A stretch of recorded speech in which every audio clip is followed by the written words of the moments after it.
have AREC, American Resources. They had some news today, and overall, for the year, still up 312%. So we're waiting. Here's some of their highs. Definitely had their highs there, people. And this guy, he posts news on them in AREC American Resources community. And this was their update. Their phase 1 expanded to 4 production lines over 16,000 metric tons of separated high purity oxide capacity. Initial production expected Q3 2026. Phase 1 rollout their year-end project remains on time and under budget. And then this would be the article there about it. This is getting close to commercialization, which is definitely needed because, as they're going to say, 80% of global rare earth refining capacity concentrated outside China, and focus on thermal barrier specialty materials recycling. So those would be what they're going to be able to. Capacity, that is something 2,000 magnetic grade rare earth from sources including swarf hard drives, EV motors, wind turbines, industrial scrap. But there'll be some of those. 7,000 metric tons of these elements, very important. ND, that's going to be the one Neocorp, NB. But anyways, this, they're going to need it because the mines, MP is ready, but the other mines, not quite ready. And then I had asked them, they have started initial shipments of end-of-life ion batteries and expanded its Indiana facility. New equipment added March 2026 to handle more magnet materials, copper, aluminum, ferrosis, and rare earth containing scrap from e-waste end of life. It contains feedstock from downstream refining. And then portfolio company now fully consolidated rare element demonstrated high purity output. 99% some elements like samarium. And speaking of their samarium, they did the tokenization, which would be Dvlt. So these guys, they'll shoot on news, but towards the end of the year, well, we'll see as they get closer and they're giving good reports and saying they're under budget and ahead of schedule. People will like that. So AREC and the Vulcan material connection with the Trump brothers is really what I like about AREC. Then we had a very terrible day today, people. Today is March 26, 2026.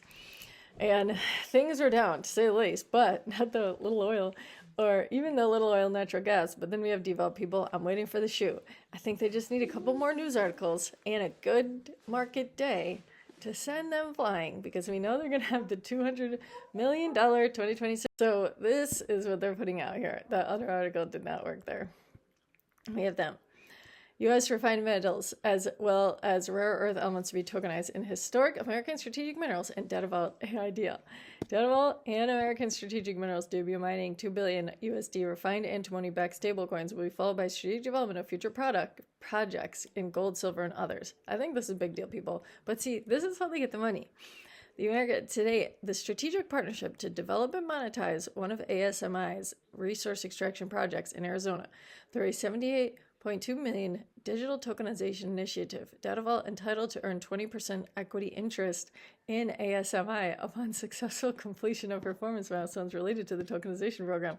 Agreement marks the first between the two organizations. Under the partnership, antimony will be the first tokenized element to be followed by gold, copper, and silver. People, I think that Dvlt's going to have a big role to play in this tokenization of assets. And who is this American-led journey? And just we're on a historic deal, domestic supply chain, people. And once the NYSE is, once they have to have some kind of partner for their real world asset tokenization 24/7 trading platform. And that could be very interesting. I really want it to be Dvlt. They also had an SEC filing, these fucks, saying $1 billion worth of security is over time as needed. Okay, well, they didn't do it yet.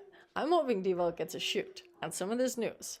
Whatever is happening with this war stuff isn't obviously good for Dvlt, but they could get something, shoot. I will take some profits off Dvlt and then see where it goes. Because these ones, they're volatile.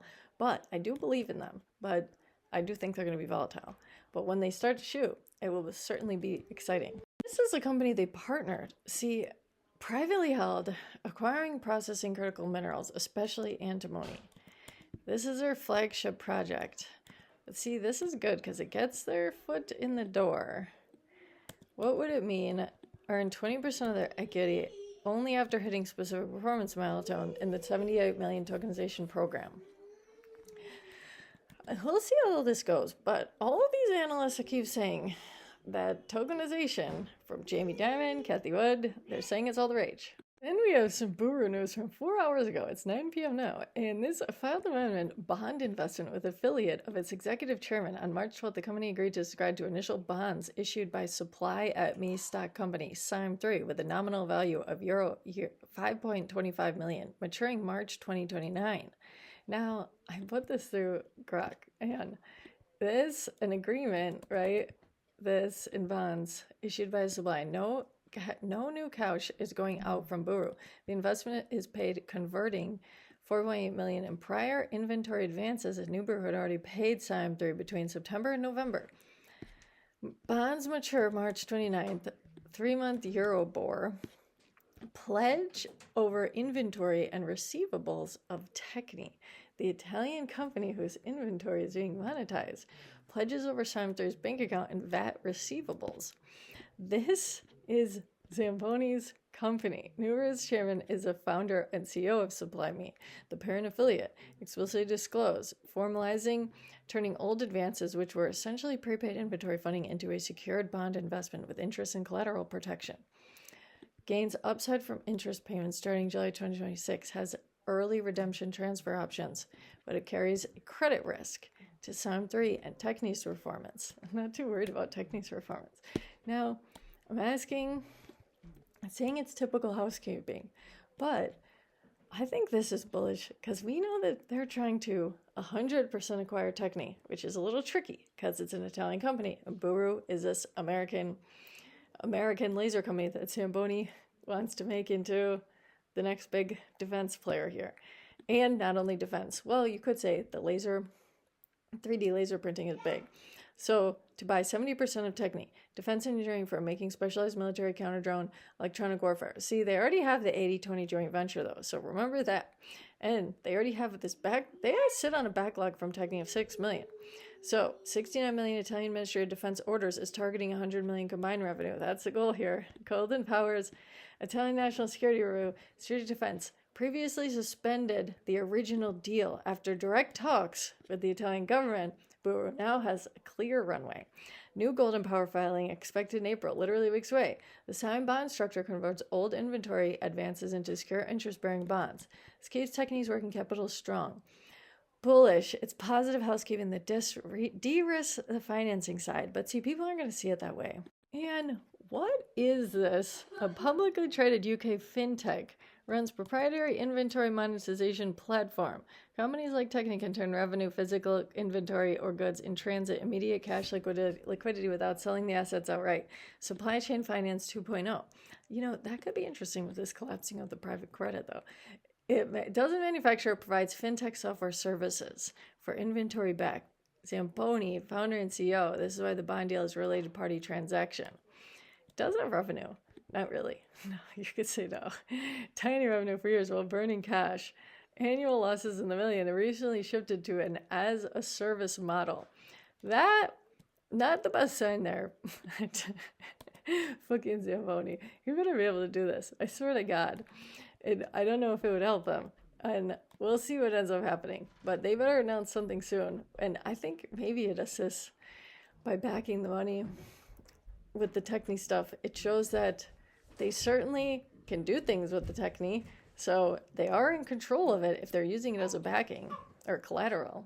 And then last but not least, people, if you must say tomorrow morning is the earnings. Good God. Oh man, I'm not getting my hopes up. I've had my hopes so many times. You can go back so far in videos. My hopes. Ups and downs. But I'm going to say they have appointed this guy, Rick Elheny, as a senior vice president of business development. I don't know if people are going to like him or not. Brings 15 years of corporate development alliance management experience with lead efforts to expand collaborations and commercialize huma.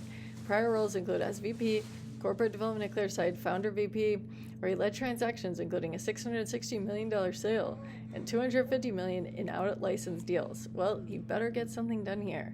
Hopefully tomorrow he can come out with some words of encouragement.